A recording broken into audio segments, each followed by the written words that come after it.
La parole est maintenant à l'Algérie. Thank you, Mr. President. Merci, Monsieur le Président. J'ai l'honneur de prendre la parole au nom des membres du groupe A3+, à savoir le Guyana, la Sierra Leone, la Somalie et mon pays, l'Algérie. Tout d'abord, notre groupe souhaite remercier pour leur présentation l'envoyé spécial Geir Pedersen et la sous-secrétaire générale Joyce Msuya.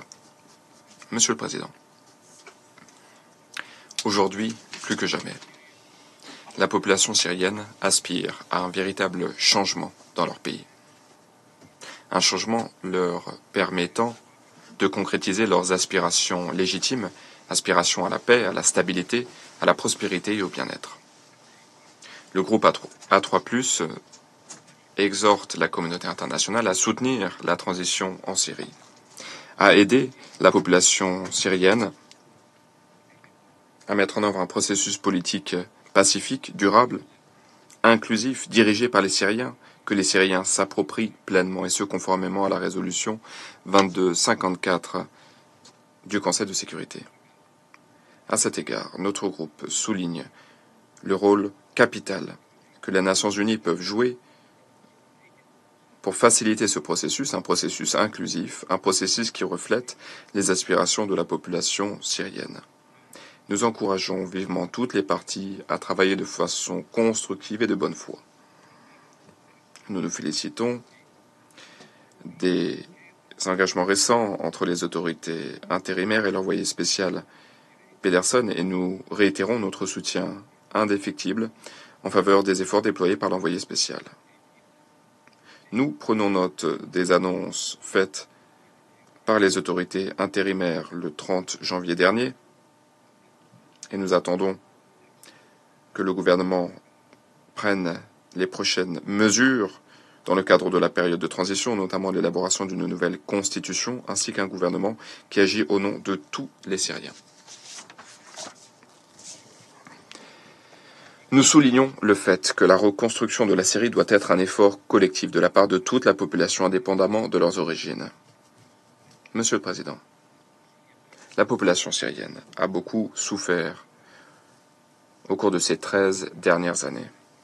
La population syrienne mérite la paix, la stabilité et la prospérité. Nous sommes gravement préoccupés par les épisodes de violence en cours en Syrie et nous appelons de nos vœux un cessez-le-feu national urgent.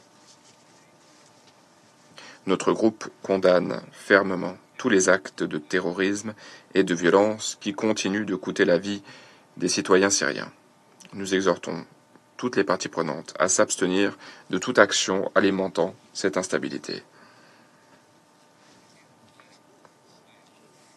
L'heure est au dialogue et non pas à la vengeance.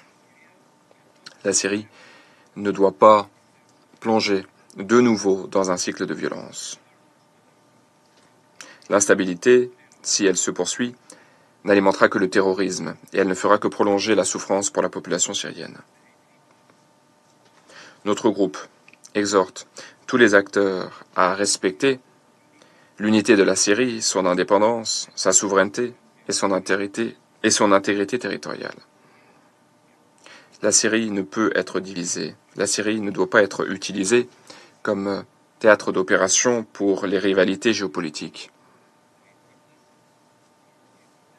Notre groupe condamne fermement les incursions israéliennes dans le territoire syrien, ainsi que la présence d'Israël dans la zone tampon démilitarisée, ce qui constitue une violation de l'accord de dégagement des forces de 1974.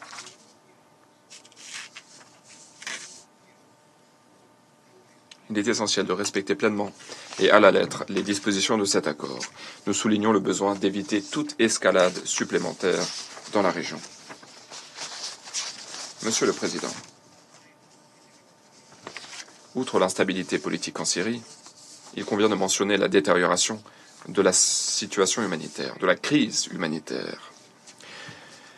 Nous sommes atterrés par l'ampleur des besoins dans le pays. Les ressources qui ont été mobilisées à ce jour ne suffisent pas à répondre aux besoins. Cette crise a été également aggravée par le retour de quelques 635 000 personnes depuis le mois de septembre dernier. Beaucoup de ces personnes peinent à reconstruire leur vie et à trouver des moyens de gagner leur vie au sein de communautés qui ont été rendues inhabitables en raison des dégâts matériels significatifs. Le groupe A3+, exprime ses préoccupations en ce qui concerne le déficit de financement du plan de réponse humanitaire en Syrie. Nous exhortons les bailleurs de fonds à honorer leurs engagements, à garantir le financement adéquat de l'assistance humanitaire, et ce, y compris pour la population déplacée. À cet égard, 80% de la population déplacée sont des femmes et des enfants. Nous nous félicitons de la décision prise visant à renouveler l'autorisation pour le poste frontière de Bab al-Awa pour une période de 6 mois, et ce jusqu'au 7 août 2025. Notre groupe exhorte tous les acteurs à travailler main dans la main afin d'accroître l'accès à l'aide humanitaire dans toute la Syrie, notamment par le biais des mécanismes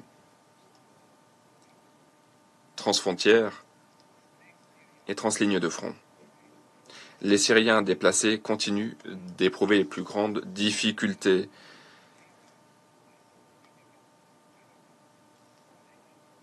Leur retour est rendu difficile par les conditions sécuritaires et économiques et par le manque de protection. Le groupe A3+, souligne l'importance de réunir des conditions propices afin de permettre un retour sûr, en toute dignité, un retour dignitaire, un retour volontaire de la part des Syriens déplacés, et ce, conformément au droit international et en coordination avec les agences de l'ONU. Un tel environnement ne peut être établi sans stratégie de relèvement pour une économie prospère, avec le soutien des partenaires régionaux et internationaux. Les efforts de reconstruction sont essentiels pour le relèvement économique durable en Syrie. Notre groupe prend note de la décision prise par certains acteurs de suspendre ou de lever certaines sanctions. Et nous appelons de nos vœux la suppression totale de ces sanctions. Les sanctions unilatérales sapent les efforts de relèvement et entravent le retour en toute sécurité des Syriens. Notre groupe souligne qu'il est nécessaire de trouver une approche équilibrée, répondant aux besoins en secours humanitaire et répondant également aux besoins de relèvement économique à long terme. Aucune mesure ne doit être prise si elle exacerbe la souffrance de la population syrienne. Notre groupe estime que nous avons besoin d'une stratégie coordonnée. Aide humanitaire, développement, voilà ce qui est essentiel pour la Syrie pour que le pays puisse surmonter les défis actuels. Sans prospérité économique, le risque existe que la Syrie ne replonge dans la violence. Il y a aujourd'hui des millions d'armes qui ne sont pas entre les mains des autorités de l'État. Monsieur le Président, nous avons une immense responsabilité vis-à-vis de la population syrienne. Nous devons être à la hauteur du défi. Nous devons conjuguer nos efforts pour garantir le succès de la transition en Syrie. Le succès de la transition en Syrie bénéficiera à la population syrienne, mais cela contribuera également à la paix et à la sécurité régionale et internationale. Nous n'avons pas le droit à l'échec. Je vous remercie. Je remercie le représentant de l'Algérie.